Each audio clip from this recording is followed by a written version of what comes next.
Buongiorno, benvenuti al Focus TG. Siamo in diretta anche oggi in onda per informarvi di quello che sta succedendo in Veneto.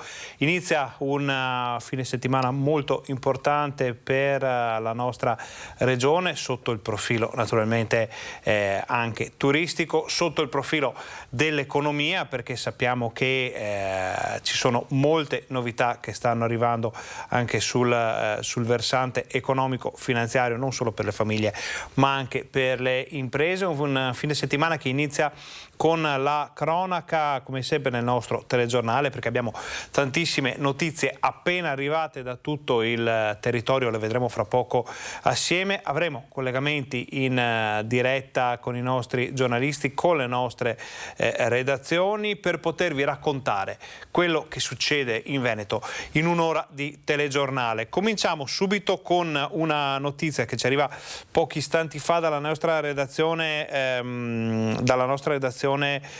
veneziana. È una notizia in via di aggiornamento, quindi ve ne parleremo in modo più diffuso nel corso della nostra informazione. Ci sarebbero almeno 2 feriti a Mestre, all'Aushan o ex Aushan, perché poi sono arrivate versioni discordanti, in un assalto a un portavalori. Ci sarebbero 2 guardie ferite, di cui pare una in modo grave. Pare che il furgone portavalori dovesse prelevare una cassa continua ed è scattato l'assalto dei banditi con colpi di arma da fuoco praticamente in mezzo alla gente, in una normalissima mattinata di sabato. Ripeto, notizie via di aggiornamento, man mano che ci arriveranno informazioni dei nostri colleghi dall'ANSA, dalle agenzie, ve le daremo qui nel corso del Focus TG. Invece non è in via di aggiornamento, perché purtroppo ormai conclamata la notizia del ritrovamento di un cadavere nei boschi di Montecchio Maggiore. Vediamo. Tragico ritrovamento ieri sera nel bosco di via Campestrini a Montecchio Maggiore. Il corpo senza vita di un uomo, indagini in corso. Potrebbe trattarsi del chitarrista serbo 39enne Ivan Dragicevic, residente ad Alte Ceccato, scomparso da venerdì scorso. La scoperta è stata fatta da un passante che subito ha allertato le forze dell'ordine, vigili del fuoco e carabinieri di Montecchio Valdagno, che da giorni battono la zona per le ricerche con l'impiego di droni e unità cinofile. Del fatto è stato avvisato anche il magistrato di turno. Non si esclude il malore, anche se a stabilire le cause della morte sarà l'autopsia. Dall'ANSA ci arriva invece un'altra notizia, sempre nel Vicentino. Rubano una colonnina autovelox, denunciati 2 diciottenni. 2 giovani sono stati appunto segnalati dai carabinieri per aver asportato una colonnina del sistema autovelox posta su una strada nel comune di Mussolente. I 2, che stavano trascorrendo la serata con 4 amici risultati poi estranei ai fatti, erano in macchina quando hanno deciso di fermarsi e hanno estratto dalla vettura un flessibile alimentato a batteria, con il quale hanno segato alla base la colonnina, caricandola poi nel bagagliaio prima di allontanarsi. I loro movimenti sono stati però notati da un abitante della zona, che ha allertato il 112.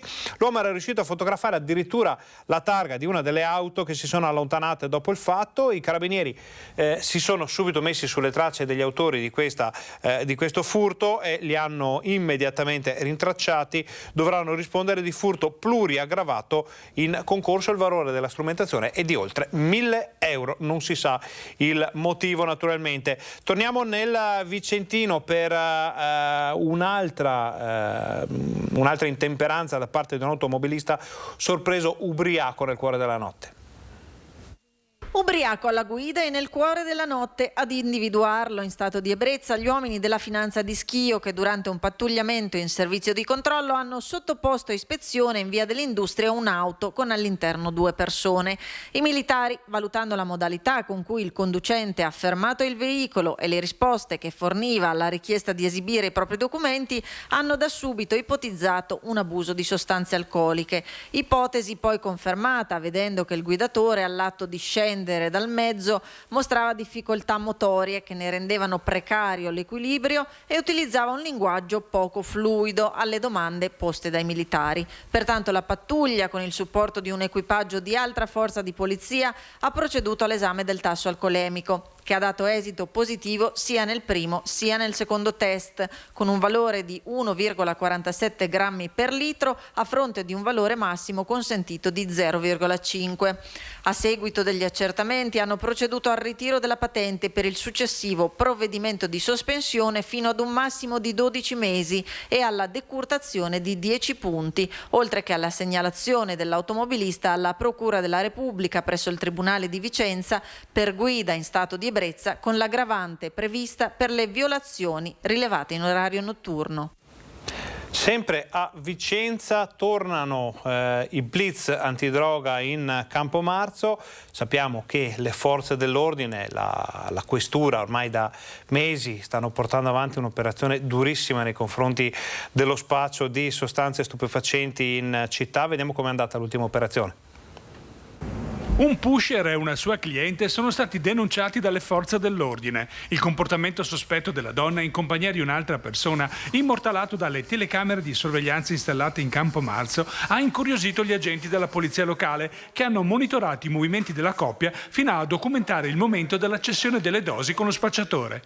Subito è scattato l'intervento in collaborazione con i carabinieri. La coppia è stata portata e subito perquisita nella sede distaccata di fronte alla stazione. In loro possesso 3 dosi di cocaina. La donna, inoltre, già colpita da un foglio di via, è stata denunciata per inottemperanza del decreto. Lo spacciatore, che nel frattempo aveva tentato la fuga in bicicletta, è stato bloccato in via Verde in contromano dagli uomini dell'Arma, che dopo avergli sequestrato 85 euro, probabile provento di spaccio, lo hanno denunciato. Nel pomeriggio sono state una decina le persone identificate dalle forze dell'ordine, coadiuvate nella ricerca di stupefacenti dal cane antidroga Aria. Adesso andiamo a vedere le immagini che ci sono appena arrivate da Mestre, un contributo che ci mandano i nostri colleghi tecnici della redazione veneziana per quello che è accaduto. Vedete, questo è il luogo della sparatoria.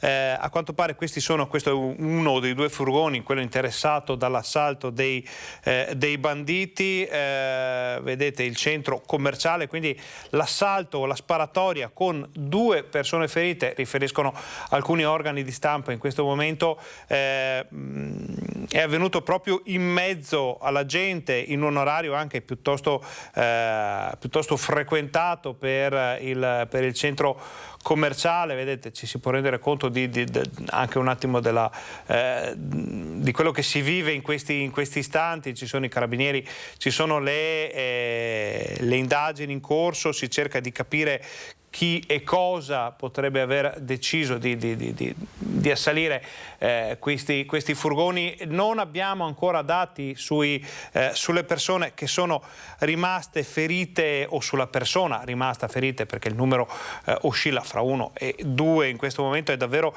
una notizia in via di aggiornamento, non ne parla neppure ancora l'ANSA nazionale, quindi i nostri giornalisti sono fra i primi ad essere arrivati sul posto e man mano che ci arriveranno notizie ve le daremo. Comunque ribadiamo, sparatoria in piena città a Mestre questa mattina per l'assalto a un portavalori, 1 o 2 persone rimaste ferite. Andiamo avanti con la cronaca, torniamo a Vicenza, torniamo a parlare ancora di spaccio di droga. C'è stato un arresto. Arrestato in strada delle Beregane dai militari del NORM in flagranza di reato per detenzione ai fini di spaccio, un nigeriano 33enne domiciliato in città, gravato da precedenti e sottoposto alla misura cautelare dell'obbligo di dimora nel comune di Vicenza. È segnalato quale assuntore di sostanze stupefacenti un cittadino italiano 37enne del Veronese. L'arrestato è stato sorpreso mentre cedeva 9 dosi di eroina per un corrispettivo di 80 euro ed è stato bloccato. Sottoposto a perquisizione personale è stato trovato in possesso della somma di 500 euro, ritenuta a provento di attività di spaccio. L'arrestato, al termine delle formalità di rito, è stato portato in carcere a Vicenza in attesa dell'udienza di convalida. Allora, in attesa di avere altre notizie da Mestre, dove ribadiamo c'è stata una sparatoria questa mattina in un centro commerciale davanti probabilmente a tantissime persone, ci sono 1 o 2 persone rimaste ferite. Si tratterebbe dell'assalto a un portavalori che stava ritirando del denaro da una cassa continua. I nostri giornalisti, i nostri operatori, i nostri tecnici sono sul posto, ve ne daremo notizia nel corso della nostra informazione. Adesso però facciamo una brevissima pausa pubblicitaria, voi state con noi, torniamo fra pochissimo.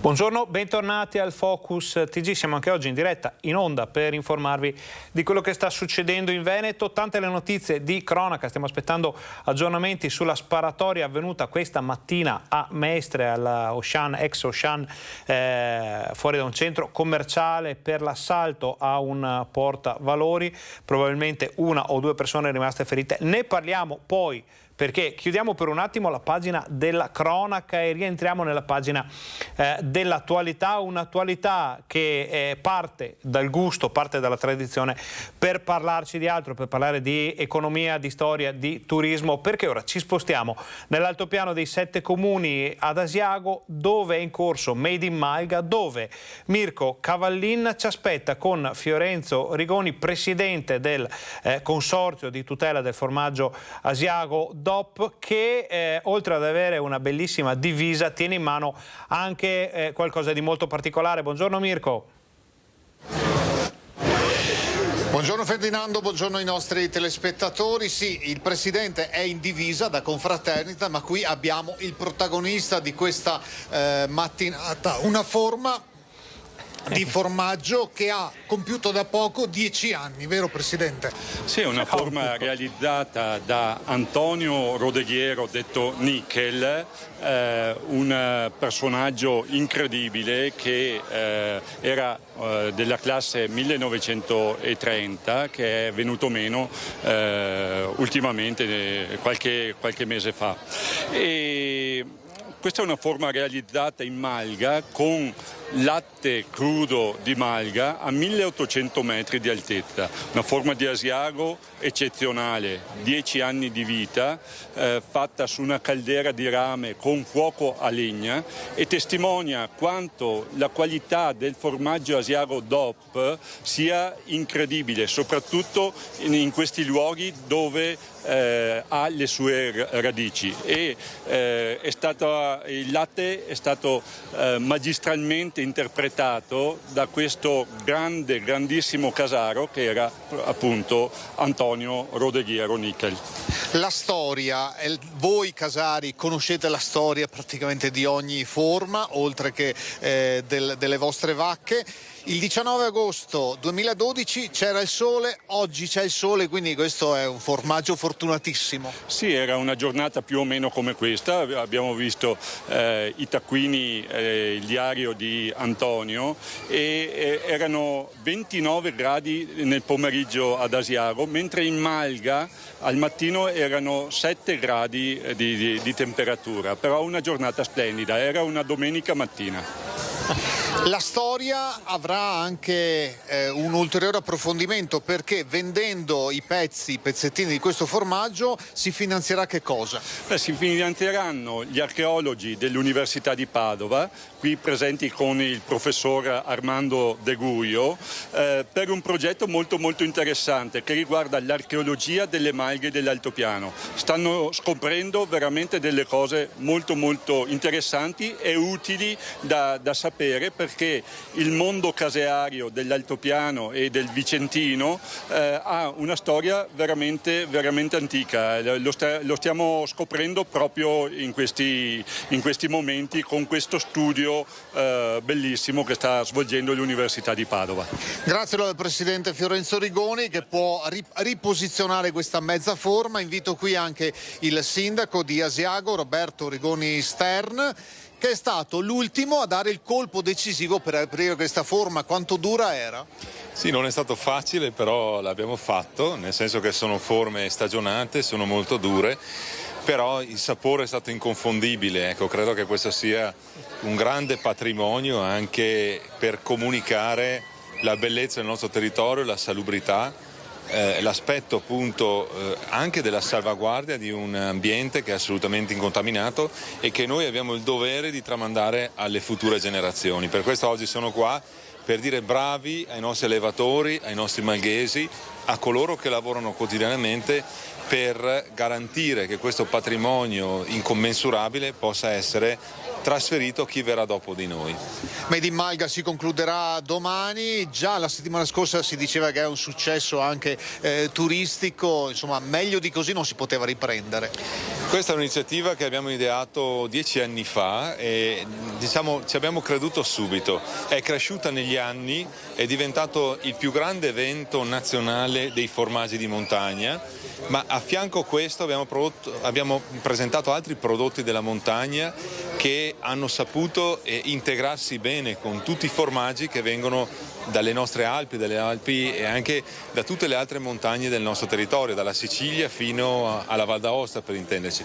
C'è la volontà di ampliare e dare spazio anche ai formaggi che vengono dalle Alpi estere, dalle montagne dei paesi a noi vicini, e c'è la volontà di far crescere questa manifestazione perché è diventata veramente il fiore all'occhiello della nostra programmazione turistica. Cioè, abbiamo investito molto anche per riqualificare gli allestimenti con le casette, non più con l'idea del mercato, e abbiamo intenzione di renderla un grande evento che possa estendersi su tutto il mese di settembre, con un evidente ritorno di immagine per la città di Asiago e per tutto l'altopiano, ma anche con una grande attrattività di presenze turistiche che possano permettere quell'indotto economico che noi abbiamo ricercato lavorando sulla destagionalizzazione. Una volta Asiago era estate e inverno, il 16 di agosto si tiravano giù le seracinesche, adesso Asiago è una stazione turistica che ha offerta di turismo e di intrattenimento per tutto l'arco dell'anno, e questo ci dà molta soddisfazione perché è stata una sfida che noi abbiamo vinto con grande impegno e grandi investimenti in risorse umane e anche in soldi, in promozione. Ferdinando, domande da studio? Mirko, volevamo capire intanto come sta andando questa edizione di Made in Malga. Abbiamo visto la fine settimana scorso tantissime persone. Oggi che aria tira in altopiano, a parte l'aria buona e fresca che conosciamo abbastanza bene?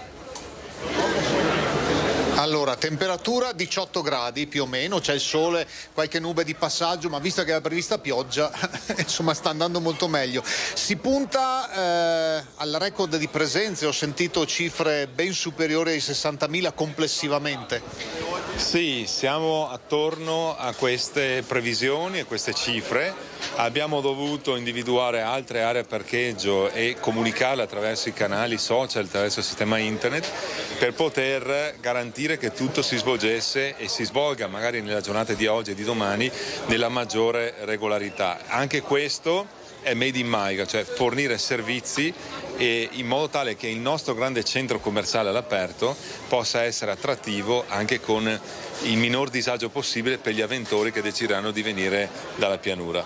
È una bellissima giornata, quindi domani c'è ancora tempo per venire. Allora, Ferdinando, chiudiamo qui questo collegamento, ma stasera poi vi racconteremo ancora meglio la storia di questa storica forma di formaggio. A te la linea. Noi ringraziamo Mirko Cavallin, i suoi ospiti, Alessandro Costacurta. Ovviamente stasera nel TG Bassano anche le immagini piuttosto rare, perché veder aprire, tagliare una forma di quell'età, di quella stagionatura per quanto riguarda il prodotto caseario dell'Altopiano dei 7 Comuni è una cosa davvero molto rara, quindi vi invitiamo anche solo per la curiosità di vedere questa rarità poi a seguire un TG che, visto quello che sta succedendo nel Bassanese fra politica, cronaca, attualità, insomma si preannuncia davvero interessante. Andiamo avanti con il nostro telegiornale. Andiamo adesso a Venezia, perché c'è stato una presa di posizione piuttosto dura, riapriamo la pagina della cronaca ovviamente, da parte degli operatori delle ferrovie che dicono basta aggressioni sui treni.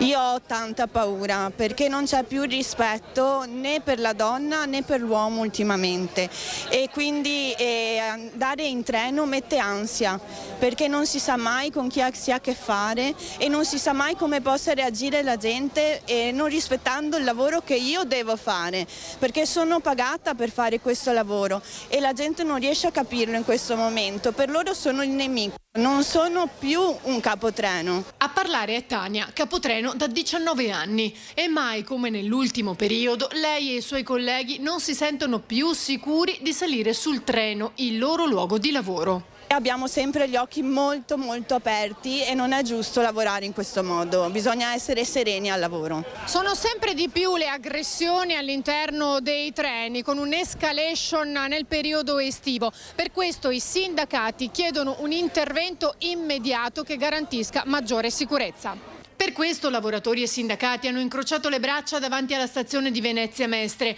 con la conseguenza che sono anche saltate alcune corse per mancanza di personale. Oggi stiamo scioperando per chiedere treni sicuri per gli operatori che ogni giorno vi lavorano, i nostri capitreno e i macchinisti, ma anche per tutti i viaggiatori che utilizzano il treno come mezzo di trasporto. Nei mesi scorsi noi ripetutamente abbiamo segnalato diverse criticità sul tema sicurezza e abbiamo registrato un innalzamento del livello di aggressività fisica e verbale nei confronti degli operatori che ogni giorno presidiano le nostre stazioni e i treni.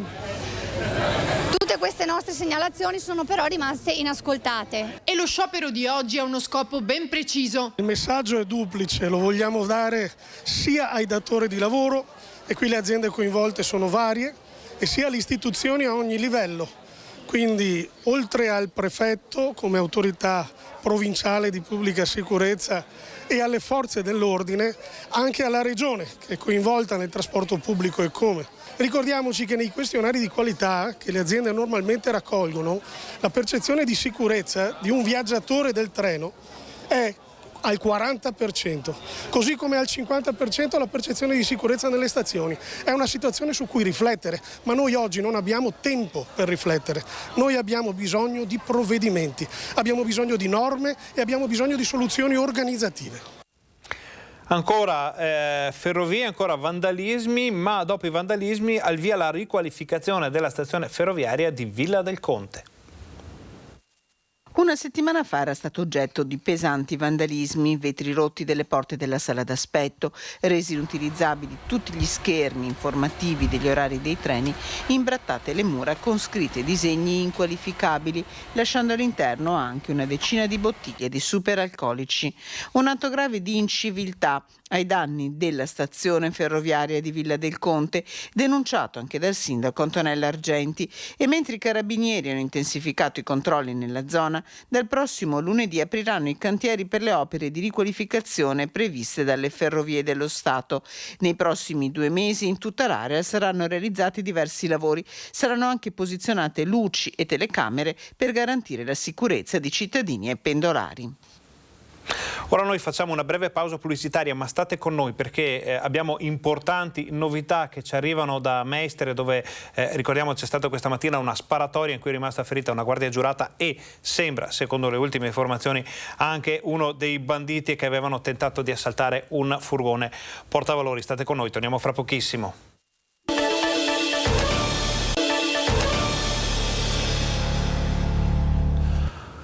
Buongiorno, bentornati al Focus TG, siamo in diretta anche oggi in onda per informarvi di quello che sta succedendo in Veneto e come abbiamo detto in apertura di telegiornale c'è stata una sparatoria a Mestre. Per noi è sul posto Ilaria Marchiori con Renato Capoia. Ilaria, informaci, buongiorno. Sì, buongiorno Ferdinando, buongiorno ai nostri telespettatori. Ci troviamo qui di fronte all'ex centro commerciale Oceana, oggi a Spazio Conad, dove questa mattina intorno alle 11 meno un quarto, dunque in pieno giorno e di sabato mattina, con tantissime famiglie, tantissime persone che si recavano nel centro commerciale per fare le loro spese del fine settimana, c'è stata una sparatoria. È accaduto qui alle mie spalle. In realtà, come potete vedere, vedere, la sparatoria è avvenuta dove c'è quella sorta di tunnel che è un microtunnel che porta all'interno del centro commerciale. Infatti proprio chi si trovava dentro in quel momento ha sentito un botto fortissimo. Il condizionale in questo caso è d'obbligo, perché le notizie che stanno arrivando anche a noi giornalisti che ci troviamo qui sul posto sono frammentarie. Poco fa c'era il questore di Venezia Maurizio Masciopinto che non ha rilasciato alcuna dichiarazione, dice non è di mia competenza, lo dovrà fare l'autorità giudiziaria e quindi per questo dovremo aspettare che gli investigatori possano darci ulteriori informazioni. Al momento le bocche sono cucite, ma secondo le prime testimonianze, secondo quanto siamo riusciti a capire finora, sembra che una persona sia entrata all'interno per colpire la guardia giurata che stava portando nel furgone portavalori evidentemente del denaro. Ecco perché è avvenuto proprio all'interno. Si parla di 5 colpi, ancora non si sa chi ne abbia sparati quanti, però secondo una prima ricostruzione sembra che la persona che ha aggredito abbia sparato dei colpi e poi un'altra guardia giurata in supporto a quella che è stata ferita abbia risposto al fuoco sparando altri colpi. Infatti le persone ferite al momento sono chi ha sparato, dunque chi voleva assaltare il furgone, e la guardia giurata che è stata ferita. Sono state portate all'ospedale all'Angelo che si trova a poco distante da qui, a pochi chilometri, ma al momento non siamo in grado di sapere quali siano le condizioni di entrambe. Sta indagando la Polizia di Stato, fino a poco trovavano tutti qui, c'era anche un altro furgone della Civis con altri dipendenti, altri colleghi. A breve proveremo a sentire anche il direttore del centro commerciale che ci dirà cos'è accaduto. Alcune persone ci hanno raccontato che all'interno questi spari si sono sentiti talmente forti che c'erano persone che si sono buttate a terra, distese, terrorizzate, immobilizzate, perché non capivano che cosa stesse succedendo. Addirittura qualcuno era sotto shock, poi se ne sono andate tutte perché le hanno anche mandate via e ovviamente alcune saranno anche ascoltate dagli investigatori che stanno indagando. Al momento, Ferdinando, queste sono tutte le notizie in nostro possesso, ma ovviamente ne recupereremo altre nel corso della giornata in modo da dare tutte le notizie anche nelle nostre edizioni serali dei telegiornali. Se non hai altre domande io dunque ti restituisco la linea. Grazie Ilaria, ovviamente se arriveranno notizie nel corso della mattinata i nostri colleghi ce le invieranno, ci racconteranno proprio in diretta che cosa è successo, noi potremo farvi sapere se ci saranno sviluppi su questa incredibile, drammatica vicenda avvenuta a Mestre. Torniamo adesso in studio, torniamo alla cronaca perché e restiamo però in zona litorale, perché ieri c'è stato un rapido e violento nubifragio, strade allagate a Bibbione, in tilt anche il sistema fognario. Un'intensa perturbazione si è abbattuta in mattinata sulla nota località balneare veneta di Bibbione. Forti piogge e vento della durata di mezz'ora hanno totalmente allagato le strade, in quanto alcuni tombini non sono riusciti a reggere il forte acquazzone, mettendo così in crisi l'impianto fognario della città, allagati alcuni scantinati e anche il comando della polizia locale. Il sistema fognario evidentemente non è stato in grado di ricevere tutta la quantità d'acqua che è venuta giù e alcune strade si sono allagate, qualche scantinato si è allagato. Per fortuna le richieste di intervento che sono pervenute attraverso la polizia locale sono limitate, parliamo di meno di 10 interventi. Gli scantinati allagati che abbiamo verificato hanno una quantità d'acqua assolutamente risolvibile da parte dei diretti interessati, tant'è che le pompe che abbiamo noi non sono in grado di pescare così poca acqua. La stessa delegazione comunale ha risentito insomma di un leggerissimo allagamento nella parte degli scantinati, parliamo anche in questo caso di 4-5 centimetri di acqua. Sono subito intervenuti i vigili del fuoco del distaccamento di Portogruaro, i volontari della protezione civile, oltre che la polizia locale in coordinamento degli interventi. Via Baseleghe è andata completamente sott'acqua. Le situazioni più critiche sono state riscontrate in via delle Costellazioni, Lido del Sole e via Maia. Anche Lignano Sabbiadoro ha risentito del violento nubifragio che ha mandato completamente in tilt la viabilità. Chiudiamo la pagina della cronaca, la riapriremo ovviamente quando arriveranno notizie dal Veneto e purtroppo fra notizie di cronaca che arrivano molto spesso dalla nostra regione ce ne sono alcune che riguardano persone che decidono di togliersi la vita. È arrivata la giornata dedicata alla prevenzione del suicidio.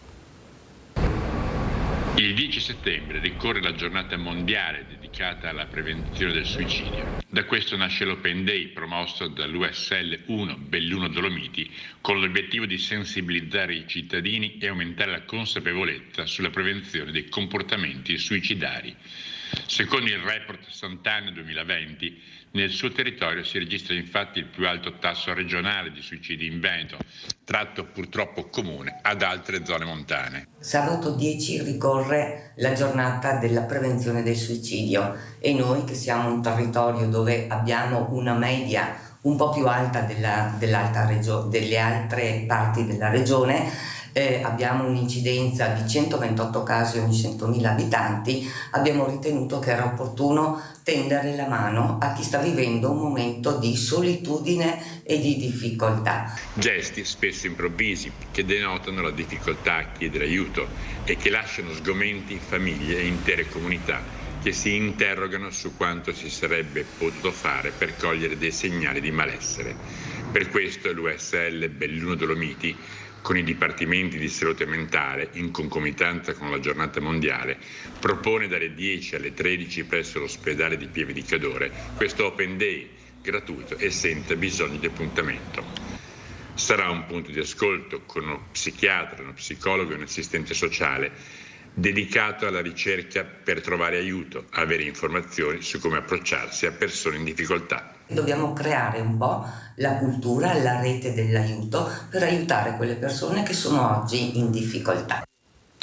Adesso cambiamo ancora argomento, parliamo di quello che sta succedendo in Inghilterra, dove, notizia di grande attualità, poco fa Carlo III è stato proclamato re dopo la morte della regina Elisabetta, regina che aveva un rapporto davvero molto particolare con il nostro paese, con l'Italia, ma anche con il Veneto, Vicenza in particolare. Siamo andati a parlare con un docente dell'Università di Padova che ci racconta che cosa ha rappresentato la regina in questi 70 anni di regno. 70 anni di regno, più di lei solo il Re Sole. Ha commosso il mondo intero la notizia della morte di Sua Maestà Elisabetta II, una regina che ha accompagnato le grandi trasformazioni della Gran Bretagna. Quando è nata l'impero britannico era al massimo del suo splendore, della sua grandezza, del suo ruolo. Ha vissuto la seconda guerra mondiale, ha vissuto il periodo difficile del secondo dopoguerra, ma anche se lei pensa il primo governo, cioè il primo importante governo laburista che ha creato lo Stato sociale, ha creato il welfare state, ha vissuto la decadenza e la fine dell'impero britannico, ha vissuto tutta la decadenza anche economica degli anni 70, la rinascita del periodo thatcheriano e tutti i grandi cambiamenti degli ultimi 20-30 anni, tra l'altro anche di carattere sociale. Un grande laboratorio anche sociale la Gran Bretagna, con Sua Maestà, perfetta incarnazione del ruolo assegnato al sovrano in una monarchia parlamentare dove il re regna ma non governa. Seguirà probabilmente il solco della madre, Re Carlo III, che cercherà di inserire probabili fattori di novità, aggiunge Antonio Varsori, rendendo la monarchia più snella e meno formale. Che sembrerebbe aver recuperato, dopo le crisi che conosciamo di carattere personale, eccetera, la famiglia reale inglese ha avuto tanti problemi anche recenti, ma lui sembra aver recuperato un certo grado di consenso, di popolarità, non credo all'altezza naturalmente della regina Elisabetta, dimentichiamoci, basterebbe pensare alla lunghezza del suo regno, quindi e senza essere mai personalmente toccata da un solo elemento di scandalo o da una qualsiasi chiacchiera. Guardi che questa è una cosa non da poco. Perché... Bandiere a mezz'asta anche a Palazzo Trissino, sede del comune di Vicenza, per la scomparsa della regina Elisabetta. Tutto il mondo piange la scomparsa di Sua Maestà Elisabetta II. Bandiere a mezz'asta, immagini della regina affisse nei palazzi delle sedi istituzionali anche fuori dal Regno Unito. E al cordoglio mondiale per la morte della regina, che con i suoi 70 anni di regno ha accompagnato la storia della Gran Bretagna, fungendo da punto di riferimento e non solo per il popolo inglese, si è unito anche il comune di Vicenza, che ha esposto bandiere a mezz'asta nella sede di Palazzo Trissino. Ora noi facciamo una brevissima pausa pubblicitaria, voi state con noi perché torniamo fra pochissimo, abbiamo ancora tantissime notizie da darvi.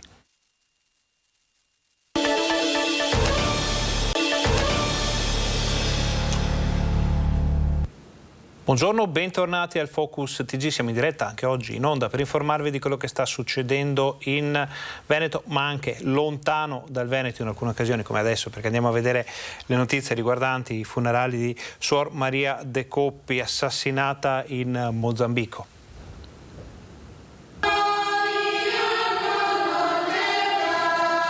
Entra nella chiesa di Carapira sorretta da decine di mani, le stesse che era abituata a stringere nel segno della fede. Sor Maria De Coppi, trucidata in un attentato rivendicato dall'ISIS, ha ricevuto l'ultimo saluto nella città del Mozambico a lei tanto cara. Candele, drappi e fiori dai colori accesi che solo un continente come l'Africa sa donare ad addolcire l'addio. Tante le voci che si sono alternate durante la funzione per renderle omaggio, alternate dai canti e dalle preghiere in portoghese, lingua ufficiale del paese.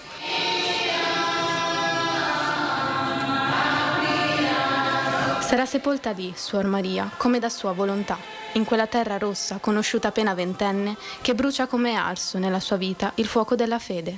Una vita donata, dicono in tanti, per quelle persone che oggi sono andate a renderle omaggio e che hanno creato un ponte diretto con l'Italia, due continenti uniti per uno stesso cuore, quello di Suor Maria.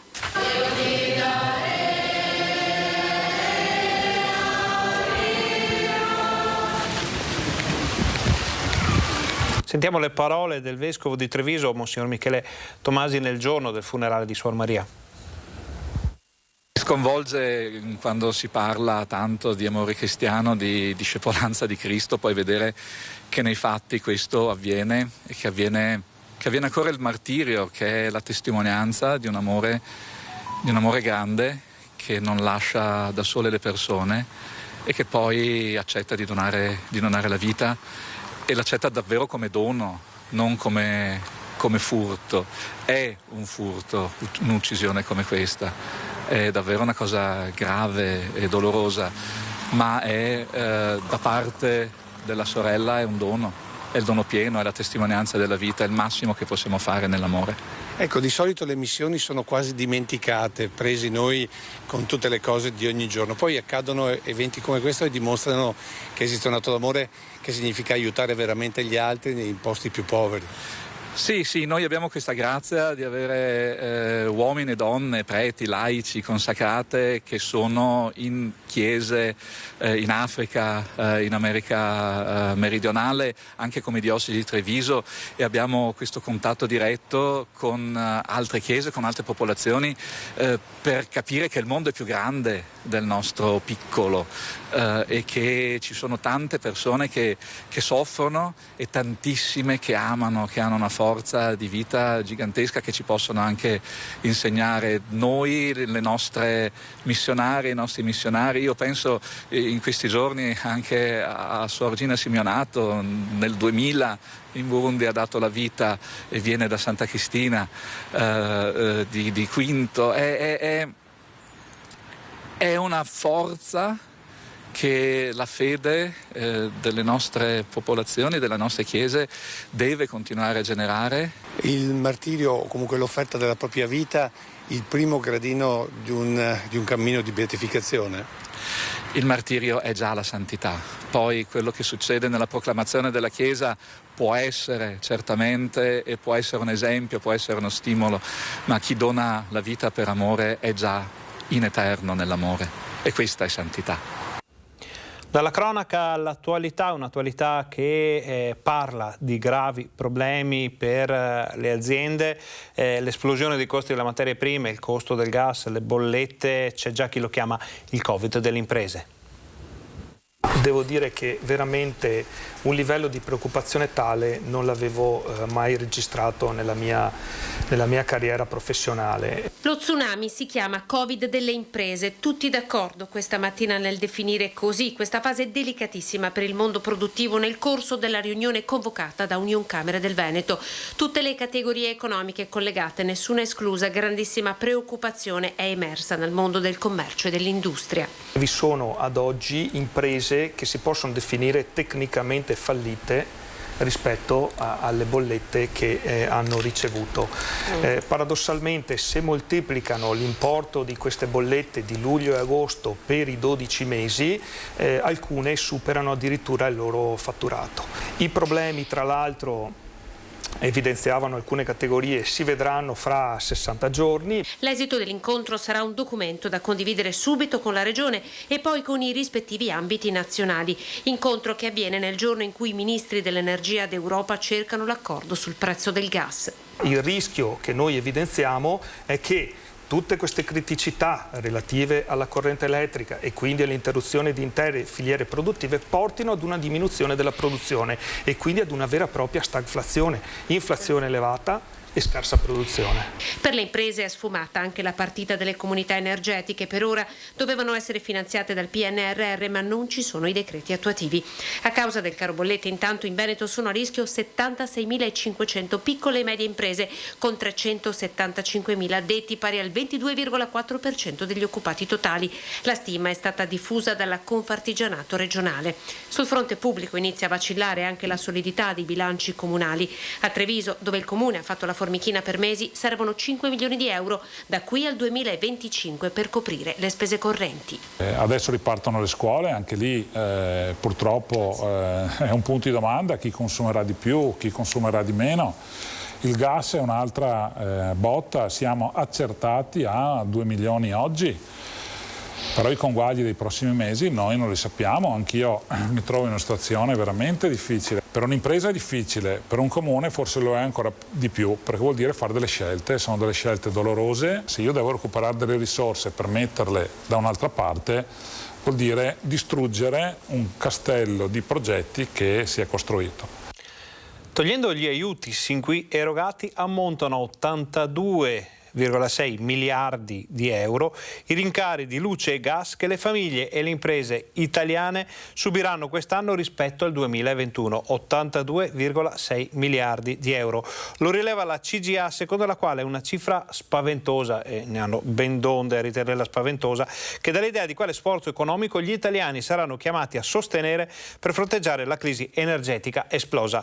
Quest'anno un incremento che sembra destinato a calare, perché dovrebbe essere in arrivo il cosiddetto decreto aiuti ter, che però non dovrebbe, secondo alcune indiscrezioni, superare i 12-13 miliardi, quindi c'è tutto uno scalino invece da colmare.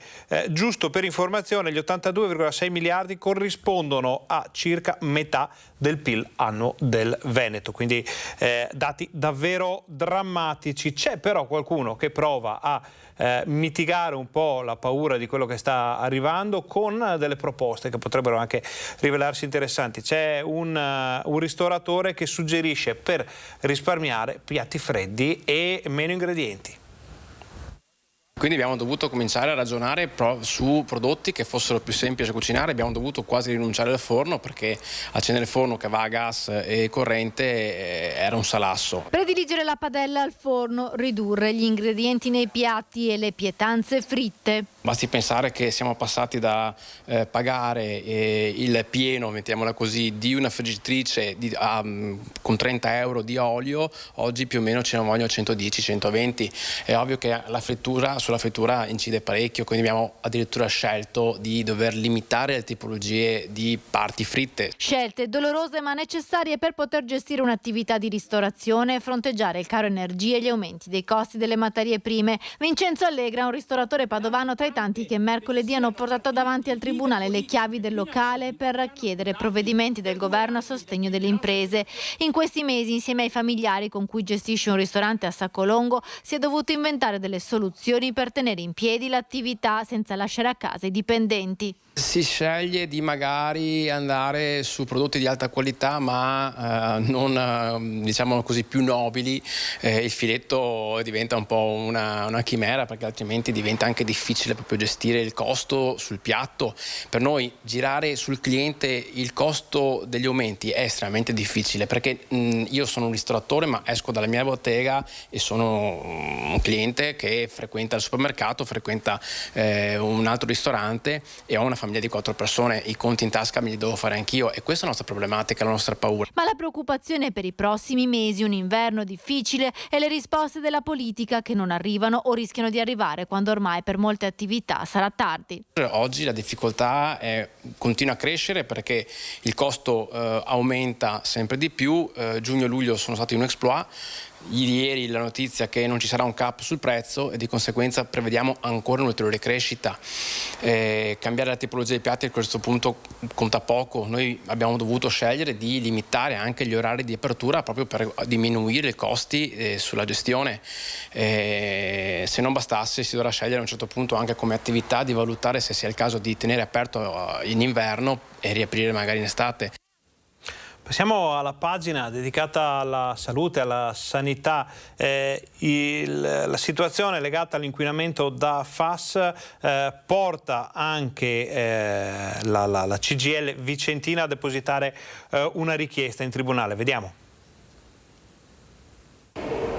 Processo FAS in Corte d'Assise. La CGIL Vicentina dice no alla richiesta di archiviazione depositata a fine luglio per prescrizione dei termini dal pubblico ministero titolare delle indagini circa i danni biologici derivati dall'esposizione ai FAS riportati dai lavoratori della Miteni. Per questo il sindacato ha depositato in tribunale formale opposizione alla richiesta. Riteniamo che questa decisione potrebbe bloccare un processo di giustizia nei confronti di questi lavoratori e anche un momento, un processo per far chiarezza ulteriore sulla correlazione di queste sostanze con la salute delle persone, nell'interesse non solo dei lavoratori esposti, ma anche della popolazione più in generale. Le indagini erano iniziate nel 2020 proprio a seguito di un esposto depositato in procura dalla stessa CGIL, che ha fin qui inoltrato all'INAIL 43 domande di riconoscimento di malattia professionale per conto di altrettanti lavoratori.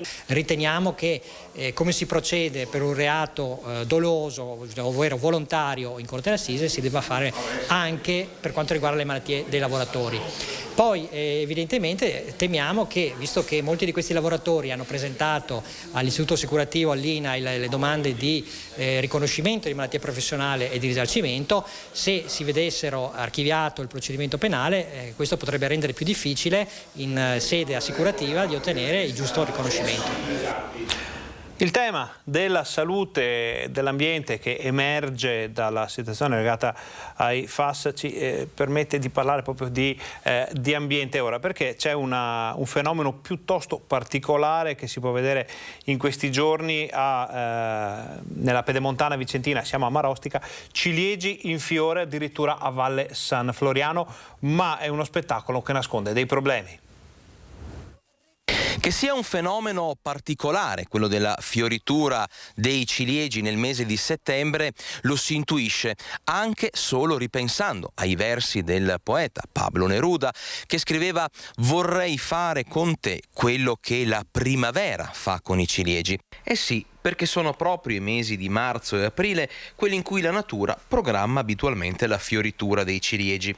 A Valle San Floriano, invece, la primavera è arrivata a settembre. Questo è sì uno spettacolo coreografico, ma è anche un problema per le piante, un problema figlio della stagione estiva, di questo gran caldo e di questa siccità. Senz'altro, perché se non muori quest'anno non muori anche la pianta l'anno prossimo. Restiamo senza piante e continuando, se fa il tempo così in pochi anni non viene più niente perché è troppo secco, troppo arido. Qui era tutto rosso, adesso è piovuto e piove, ogni giorno piove adesso. È venuto su tutta l'erba, ma era tutto rosso, tutto senza erba, come la terra praticamente. A risentirne è anche il raccolto di olive, le temperature di questi mesi, la scarsità di acqua e il meteo di questi giorni hanno ridotto la produzione di quasi 2/3 rispetto al passato. Dipende dalla stagione, dai 15 ai 20 quintali di olive. Dai 15 ai 20 quintali, quest'anno invece? Non so, viene dai 5 ai 10, ma fa la grande, ecco. Perché non si sa ancora può produrre una pianta così, perché non è ancora finito. Tutti i giorni abbiamo temporali, vento e temporali che non fanno bene, ecco. Dalla salute delle piante alla salute umana parte la vaccinazione contro il fuoco di Sant'Antonio. Parte lunedì a Noventa la campagna vaccinale contro il cosiddetto fuoco di Sant'Antonio. Si chiama herpes zoster ed è un virus che provoca una dolorosa eruzione cutanea che colpisce circa 150.000 italiani all'anno.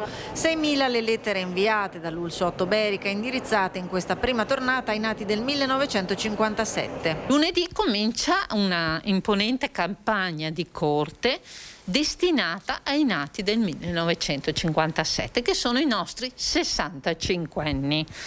Abbiamo inviato in questi giorni più di 6.000 lettere, perché siamo ancora nell'epoca del baby boom, quindi i 65enni sono veramente tanti. Si tratta di un vaccino altamente efficace. Abbiamo a disposizione da poco tempo un vaccino altamente efficace che serve a ridurre questa infezione, che ricordo è anche responsabile, dopo la guarigione del fatto acuto, delle cosiddette nevralgie post-erpetiche, cioè questi dolori che rimangono per mesi nella zona di infezione e che sono altamente invalidanti per lo stato di salute del soggetto. Le 3 sedi di somministrazione del vaccino saranno quella di Torri di Quartesolo, di Noventa e il centro di Via Kennedy ad Arzignano. Rapido sguardo allo sport, perché questa sera alle 20:30 in programma a Padova il derby fra i biancoscudati e il Vicenza. Ad accompagnare Vicenza ci saranno 2.500 tifosi. Per questo la prefettura, in concerto con la questura di Padova, ha organizzato controlli aggiuntivi impiegando ulteriori uomini delle forze dell'ordine a Leuganeo, dove sempre la richiesta della prefettura è stato implementato il servizio di steward. Oltre ai più di 2.000 abbonati saranno presenti 4.462 telespettatori. Chiudiamo il nostro telegiornale con le immagini di ritorno di un divo a Venezia. Il suo arrivo è stata la vera sorpresa di questa 79esima mostra del cinema. Non era un ospite previsto, non avendo film che lo vedevano protagonista, o perlomeno la sua presenza in Laguna non era mai stata rivelata. Invece Brad Pitt è sbarcato a grido sul red carpet della Mostra Internazionale d'Arte Cinematografica di Venezia, la mostra della rinascita, poco prima delle 7 di ieri sera. In estasi centinaia e centinaia di fan lungo le transenne e sulle strade.